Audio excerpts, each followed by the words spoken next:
According to Newton's law of inertia, an object in motion will remain in motion until another external force acts on it. During a car crash, the driver and vehicle are both bodies in motion. For a vehicle, the external force would be another vehicle or a tree. For the passenger or occupant of the vehicle, it may be the impact of the steering wheel and the windshield that applied a force to overcome the driver's inertia. According to Newton's third law, for every force applied, there is an equal anti-parallel force received. When a car crashes with another vehicle or object and a force is applied, as a result, both car and occupant will move in the opposite direction due to this law. The reason why a car experiences so much force during a car crash is because of its acceleration. Force is equal to mass times acceleration, meaning the greater the acceleration, the greater the force experienced. Why do cars have such large accelerations during car crashes? It's because when they crash or panic brake, they are shortening the time they change in velocity. This is represented in the following equations.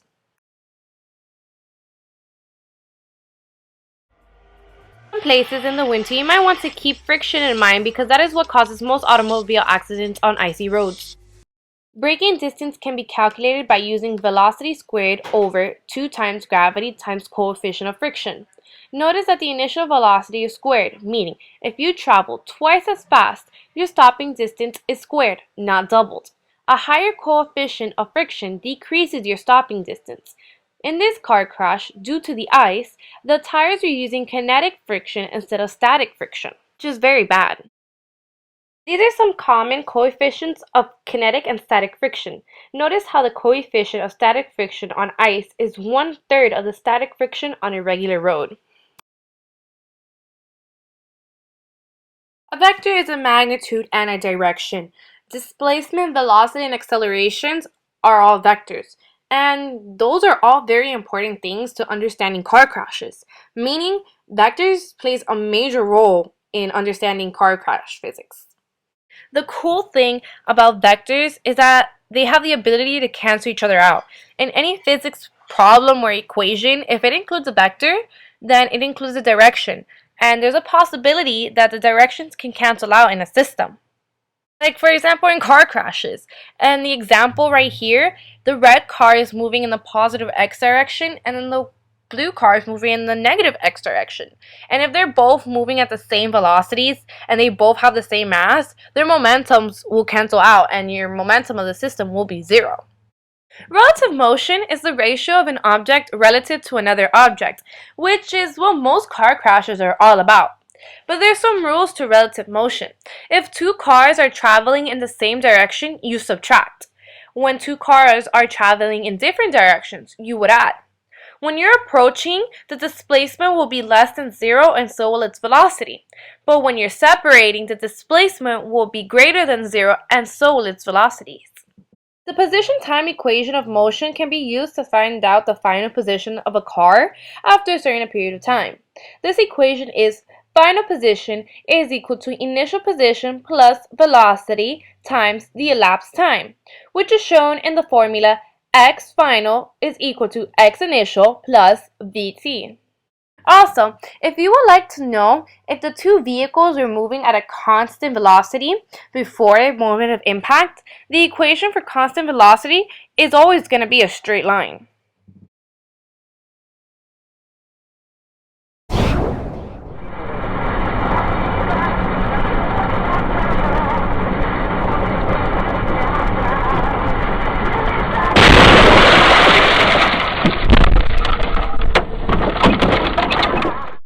Conceptual fact 1.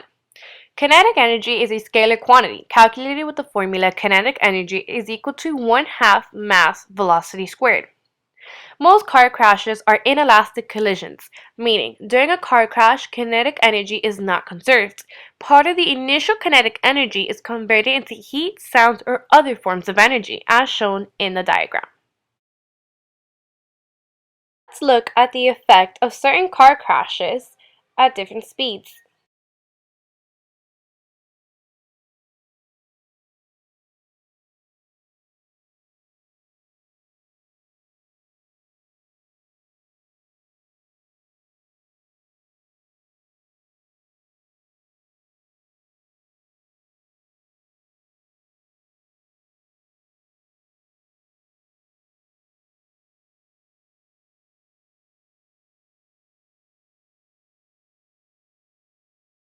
Have you ever heard the expression that speed kills people?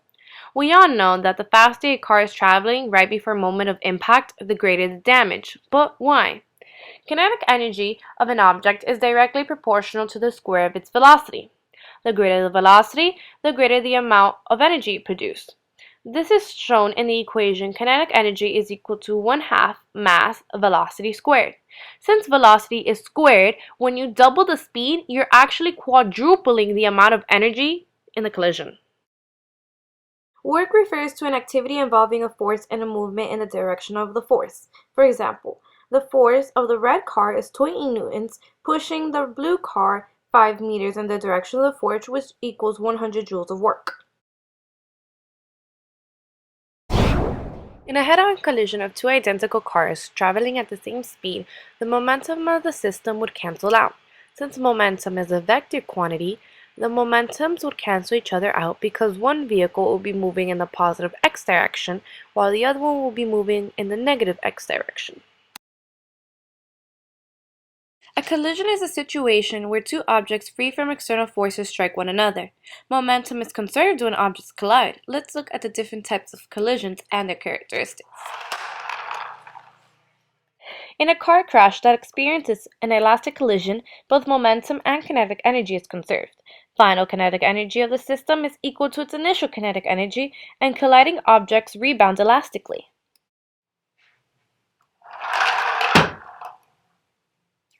In a car crash that experiences an inelastic collision, it's usually when it hits a rigid barrier, a wall, or a tree.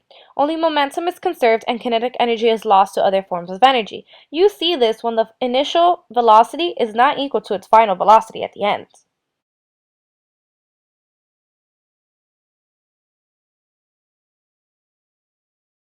In a car crash that experiences a completely inelastic collision, both cars stick together, only momentum is conserved, and the final kinetic energy is half of the initial kinetic energy. In a collision of two cars of unequal masses, the more massive car would drive the passenger compartment of the less massive car backwards, causing a greater speed change in the lighter car than the heavier car. These different speed changes occur at the same time. So, the driver of the lighter car would experience much higher accelerations, meaning much higher forces as well, compared to the heavier car. Now that we know the conceptual part of crash physics, let's do some math. Okay, two cars have a collision. Car A of mass 500 kilograms was traveling west at 20 meters per second before the collision. Car B of a mass 650 kilograms was traveling east at 25 meters per second before the collision. After the collision, the cars were locked together. Let's find A, the momentum of the car A before collision, B, the momentum of car B before the collision, C, the total momentum before the collision, D, the total momentum after the collision, and E, the loss in kinetic energy during the collision.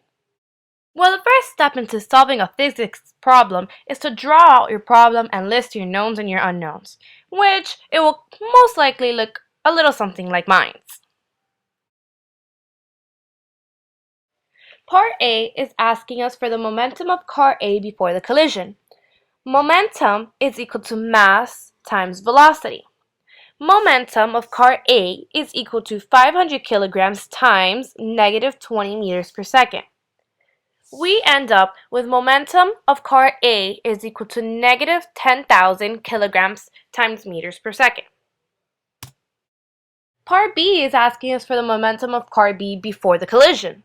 Momentum, once again, is equal to mass times velocity. Momentum of car B is equal to 650 kilograms times 25 meters per second.